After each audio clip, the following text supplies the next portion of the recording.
आज की English class में हमारा टॉपिक है क्वेश्चन टैग। आज की इंग्लिश क्लास में हम सीखेंगे कि क्वेश्चन टैग के सेंटेंसेस को कैसे सॉल्व किया जाता है, कैसे बनाया जाता है। जो भी कन्फ्यूजन आपके जहन में होता है कि क्वेश्चन टैग को कैसे सॉल्व करें, how to solve question tag, pronoun कौन सा यूज़ करें, हेल्पिंग वर्ब कौन से यूज़ करें, तो उन तमाम कन्फ्यूजन को आज हम इस लेसन में दूर करने की कोशिश करेंगे। मैं इस लेसन में आपको कुछ रूल्स बताऊंगा जिससे क्वेश्चन टैग को सॉल्व करने में आपको आसानी होगी। तो चलिए हम रूल्स देखते हैं। सबसे पहले आपको ये याद रखना है, जैसे आप स्क्रीन पर देख रहे हैं, कि the sentence and the question tag must be in the same tense. मतलब क्या हुआ कि सेंटेंस जो होता है, जुमला जो होता है, और क्वेश्चन टैग जो होता है, जब आप उसको टैग लगाएंगे तो वो सेम टेंस में होना चाहिए। ऐसा नहीं होना चाहिए कि सेंटेंस तो आपका सिंपल प्रेजेंट में है और क्वेश्चन टैग आप उसको पास्ट का लगा रहे हैं। ऐसे नहीं होना चाहिए। तो सेंटेंस और क्वेश्चन टैग सेम टेंस में होना चाहिए। ये पहली बात याद रखिए। दूसरी बात यह है कि नेगेटिव क्वेश्चन टैग जब हो, for negative question tag use the contracted form of helping verb. यानी अगर हेल्पिंग वर्ब के साथ नॉट लगा हुआ है सेंटेंस में और आप उसका क्वेश्चन टैग बना रहे हैं, तो हम उसमें इज़ नॉट या आर नॉट या डू नॉट या डज नॉट इस तरीके से मुकम्मल जो है वो नॉट लगाकर हेल्पिंग वर्ब इस्तेमाल नहीं करेंगे, बल्कि उसका कॉन्ट्रैक्टेड फॉर्म यूज़ करेंगे। कॉन्ट्रैक्टेड फॉर्म क्या होते हैं, स्क्रीन पर आपको नज़र आ रहे हैं। जैसे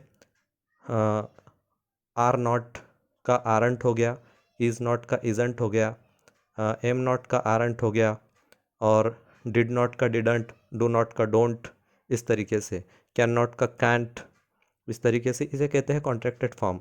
हम कंप्लीट नॉट लगाकर इसको क्वेश्चन टैग में यूज़ नहीं कर सकते, इस बात को भी जहन में रखिए। नंबर 3 है कि if the sentence is positive the question tag must B negative and vice versa. याद रखिए कि जब सेंटेंस आपका पॉजिटिव हो, यानी सेंटेंस में नो, नॉट वगैरह जैसे अल्फाज इस्तेमाल नहीं किए गए, तो ये सेंटेंस आपका पॉजिटिव है, तो क्वेश्चन टैग आपका नेगेटिव होगा। यानी जब सेंटेंस पॉजिटिव होगा तो क्वेश्चन टैग में आप नॉट का इस्तेमाल करेंगे, और जब आपका सेंटेंस नेगेटिव होगा तो क्वेश्चन टैग में नॉट का इस्तेमाल नहीं करेंगे, क्वेश्चन टैग पॉजिटिव होगा। नंबर 4 है always use pronoun in the question tag. और क्वेश्चन टैग के जो सेंटेंस होते हैं उसमें हमेशा हमें प्रोनाउन यूज़ करना चाहिए। प्रोनाउन यूज़ किए बिना हम क्वेश्चन टैग को बना नहीं सकते। ये 4 बातों का ख्याल रखिए। आइए अब हम उसके कुछ रूल्स देखते हैं कि क्वेश्चन टैग के और क्या रूल्स है जो हमें मदद करते हैं क्वेश्चन टैग को आसानी से समझने में और उसे सॉल्व करने में। रूल नंबर 1 है कि some words are negative in meaning. कुछ वर्ड्स ऐसे होते हैं जो जिनका मीनिंग निगेटिव होता है। एग्जाम्पल के तौर पर है, जैसे hardly, seldom, scarcely, rarely, barely, etcetera. और ये वर्ड्स निगेटिव है, hence they will take positive question tag after them. जब ये वर्ड्स आपके सेंटेंस में आ जाए, जैसे hardly, seldom, scarcely, rarely, barely, और भी कुछ वर्ड्स हैं, इनमें से कोई वर्ड आपके सेंटेंस में आ जाए, तो क्वेश्चन टैग जो है आपका, जब आप टैग लगाएंगे तो वो पॉजिटिव होगा। जैसे मैंने ऊपर बताया कि जब क्वेश्चन टैग आपका पॉजिटिव हो, सॉरी, जब सेंटेंस आपका पॉजिटिव हो तो क्वेश्चन टैग निगेटिव होगा, और जब क्वेश्चन टैग सेंटेंस निगेटिव हो तो क्वेश्चन टैग पॉजिटिव होगा। तो हम उसकी 3 मिसालें देखते हैं। जैसे फर्स्ट एग्जांपल है, she hardly does any work. She hardly does any work. अब देखिए इसमें निगेटिव वर्ड हार्डली आया है, तो इसको जब हम टैग लगाएंगे तो वो पॉजिटिव होगा। She hardly does any work, तो इसका क्वेश्चन टैग क्या बनेगा, does she, question mark, does she. हम यहाँ डजेंट नहीं लगा रहे क्योंकि निगेटिव वर्ड पहले से मौजूद है सेंटेंस में, हार्डली। सेकंड एग्जाम्पल है, he found barely anything to eat. He found barely anything to eat. देखिए इसमें भी नेगेटिव वर्ड यूज़ हुआ है, barely. He found barely anything to eat. अब इसका क्वेश्चन टैग पॉजिटिव होगा। डिड ही, हम यहाँ डिड क्यों यूज़ कर रहे हैं? क्योंकि ही के बाद जो वर्ब यूज़ किया गया है फाउंड, वो V2 है, पास्ट फॉर्म है वर्ब का। He found barely anything to eat, question tag बनेगा did he question mark. Example number 3, she is seldom absent, she is seldom absent. यहाँ पर भी नेगेटिव वर्ड यूज़ किया गया है सेल्डम, इसलिए इसका क्वेश्चन टैग पॉजिटिव होगा। क्वेश्चन टैग बनेगा is she question mark, is she question mark. ये तो रूल नंबर 1 हो गया। रूल नंबर 2 देखिए कि रूल नंबर 2 है, if a sentence starts with there the question tag will have there in place of pronoun. मतलब क्या है कि अगर आपके सेंटेंस में शुरुआत हो रही है वर्ड देयर से, तो आप जब उसको क्वेश्चन टैग बनाएंगे तो क्वेश्चन टैग में भी हेल्पिंग वर्ब के बाद देयर का यूज़ किया जाएगा। एग्जाम्पल है,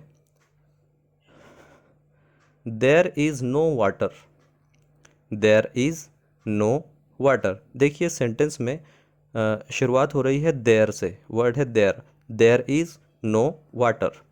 अब जब हम इसका क्वेश्चन टैग बनाएंगे तो कॉमा लगाएंगे, कॉमे के बाद कहेंगे is there question mark, is there question mark. यहाँ पर प्रोनाउन यूज़ करने की ज़रूरत नहीं है क्योंकि सेंटेंस में प्रोनाउन नहीं है, सेंटेंस में देयर है। और रूल क्या है कि जब सेंटेंस की शुरुआत या सेंटेंस में देयर आ जाए तो हम क्वेश्चन टैग में भी देयर यूज़ करेंगे। सेकेंड एग्जाम्पल देखिए, there were no schools in the town, there were no schools in the town. यहाँ पर भी सेंटेंस की शुरुआत देयर से है तो हम क्वेश्चन टैग में देयर यूज़ करेंगे। हेल्पिंग वर्ब है were, there were no schools in the town. हम सेंटेंस के बाद कॉमा लगाएंगे, क्वेश्चन टैग बनाने के लिए क्या करेंगे कि वेयर देयर क्वेश्चन मार्क, यहाँ पर भी देयर यूज़ करेंगे। Rule number 3, question tag is always made in accordance with the main part of the sentence। इस रूल को याद रखिए कि हमेशा क्वेश्चन टैग सेंटेंस के मेन पार्ट से कनेक्ट होता है, मेन पार्ट से ही बनाया जाता है। कभी कभी ऐसे भी होता है कि कुछ सेंटेंस ऐसे होते हैं कि जिनकी शुरुआत कुछ वर्ड्स से होती है लेकिन वो सेंटेंस का मेन पार्ट नहीं होते। उसकी एग्जांपल देखिए, I think, I think he is right, I think he is right. अब इसमें आप देखिए कि सेंटेंस का मेन पार्ट क्या है। आई थिंक जो है वो सेंटेंस का मेन पार्ट नहीं है, ही इज़ राइट ये सेंटेंस का मेन पार्ट है। I think he is right, he is right का क्वेश्चन टैग बनेगा। यहाँ पर क्वेश्चन टैग क्या बनेगा, ही इज़ राइट का क्वेश्चन टैग बनेगा इज़ंट ही, इज़ंट ही। यहाँ पर हम नॉट क्यों लगा रहे हैं, इज़ंट क्यों लिख रहे हैं, क्योंकि सेंटेंस में ही इज़ राइट लिखा हुआ है, ये सेंटेंस पॉजिटिव है, क्वेश्चन टैग निगेटिव बनेगा। अगर सेंटेंस निगेटिव होता तो क्वेश्चन टैग पॉजिटिव होता, जैसे मैंने पहले ही आपको बता दिया। चलिए रूल नंबर 4 देखते हैं। रूल नंबर 4 क्या है, there is no contracted form of am not but aren't is used in question tag.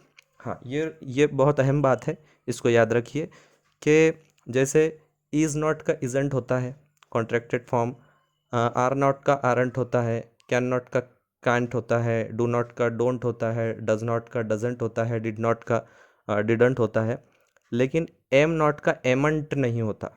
इस बात को आप ख्याल रखिए, इसमें अक्सर बच्चे कंफ्यूज होते हैं।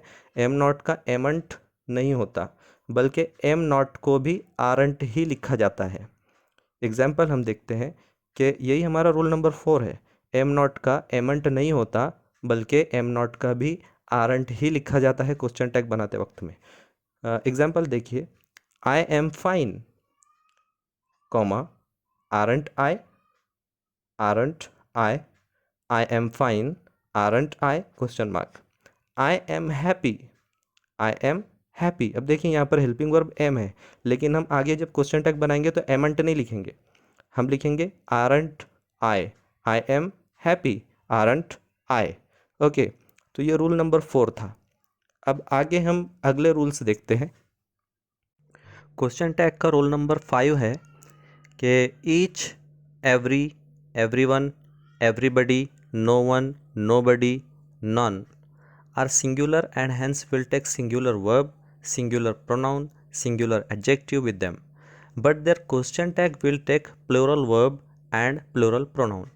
इस रूल को अच्छी तरीके से समझ लीजिए कि जब भी आपके सेंटेंस में each, every, everyone, everybody, no one, nobody और नॉन जैसे अल्फाज, नॉन जैसे वर्ड्स यूज़ किए जा रहे हैं, तो आप समझ लीजिए कि ये जो है, ये वर्ड्स जो है ये सिंगुलर है।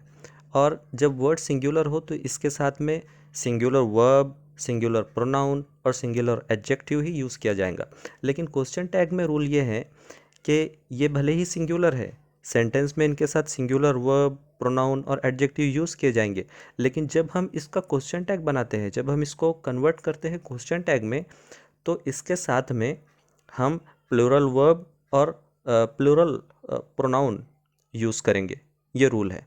एग्जाम्पल देखिए, मैं पहले आपको इनकरेक्ट एग्जाम्पल बताता हूँ कि अक्सर जो गलती होती है, जो मिस्टेक हमसे होती है इसको सॉल्व करने में, एवरीवन जब आ जाता है तो हम उसके साथ क्या करते हैं कि हम इसे सिंगुलर समझते हैं और फिर क्वेश्चन टैग भी सिंगुलर लगा देते हैं, सिंगुलर होता लगाते हैं, हम ये समझते हैं, लेकिन ये इनकरेक्ट सेंटेंस होता है।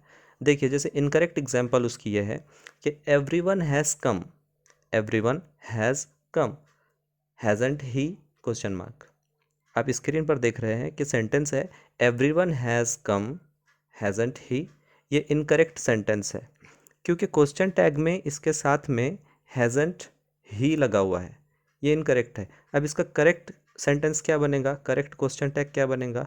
सेकंड एग्जांपल देखिए, everyone has come, comma, haven't they, haven't they, ये करेक्ट सेंटेंस है। जैसे रूल बताया गया कि ये वर्ड्स तो सिंगुलर है, लेकिन क्वेश्चन टैग में इसके साथ में प्लूरल वर्ब और प्लूरल प्रोनाउन लगाया जाएगा, इसलिए everyone has come, haven't they, question mark, ये सेंटेंस करेक्ट है और पहला वाला सेंटेंस इनकरेक्ट है जिसमें हैज़ंट ही यूज़ किया गया है। और सेकंड एग्जांपल देखिए, none of your friends like her, none of your friends like her, question tag बनेगा do they, question mark, do they, question mark. Example number 3, everyone can speak English, everyone can speak English, question tag बनेगा can't they, can't they, question mark. ये rule number 5 था। Rule number 6, if the sentence starts with let us और let's, shall we is used in the question tag. देखिए, जब हमारा sentence इस तरह के वर्ड से शुरू होता है, लेट अस या लेट्स, तो हम क्या करेंगे कि क्वेश्चन टैग में सिंपली शैल वी यूज़ करेंगे और कुछ नहीं करना, शैल वी यूज़ करना है। हमें देखना है कि अपना सेंटेंस लेट अस या लेट्स से शुरू हो रहा है, तो हम अपने सेंटेंस में क्वेश्चन टैग में शैल वी यूज़ करेंगे। एग्जाम्पल है, let us go to party tonight, let us go to party tonight, question tag बनाएंगे shall we, question mark. Second example देखिए, let's play cricket, let's play cricket, question tag में हम लगाएंगे शैल we, question mark. ये बड़ा simple है, simple rule है कि जब लेट अस या लेट्स से स्टार्ट करें हम सेंटेंस को तो शैल वी लगाए, that's all, finish. Rule number 7, in imperative sentence question tag won't you is used। imperative sentence क्या होता है? imperative sentence होता है हुक्मी या जुमला जिसमें ऑर्डर दिया जाता है, उसे कहते हैं imperative sentence। रूल क्या है? रूल नंबर 7 ये है कि जब भी सेंटेंस imperative हो तो क्वेश्चन टैग में won't you यूज़ किया जाएगा। एग्जाम्पल है, कम इन, won't you, question mark. Second example है, ओपन द डोर, देखिए इसमें ऑर्डर है, open the door, question tag में वोंट यू, क्वेश्चन मार्क। ये 7 रूल्स थे जिसमें मैंने आपको समझाने की कोशिश की कि क्वेश्चन टैग को किस तरीके से सॉल्व किया जाता है। उम्मीद है कि आपको बात समझ में आई होगी। अगर आपको लेसन पसंद आया तो इस चैनल दानिश इंग्लिश क्लास को ज़रूर सब्सक्राइब करें और बेल आइकॉन पर ज़रूर क्लिक करें, ताकि जब भी कोई नई वीडियो आए तो उसका नोटिफिकेशन आपको सबसे पहले मिले। अल्लाह हाफिज़।